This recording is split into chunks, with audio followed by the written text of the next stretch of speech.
शेळ्या चारण्यासाठी गेलेल्या वृद्ध दाम्पत्यावर बिबट्याचा हल्ला, हल्ल्यात दाम्पत्य ठार.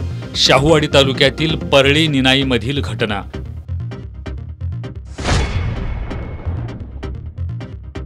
निवडणूक आयोगाच्या भ्रष्ट आणि मनमानी कारभाराविरोधात सर्व विरोधी पक्षीयांचा 1 नोव्हेंबरला मुंबईत मोर्चा.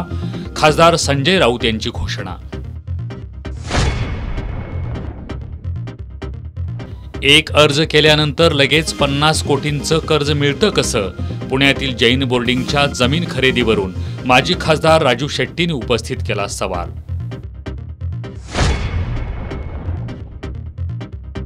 कागलमधील गारमेंट दुकानाला शॉर्ट सर्किटमुळे लागली आग. आगीत सुमारे 25 लाखांहून अधिक रकमेचं नुकसान. आणि चांदीच्या दरातील वाढीचा हुपरीतल्या व्यावसायिकांना फटका.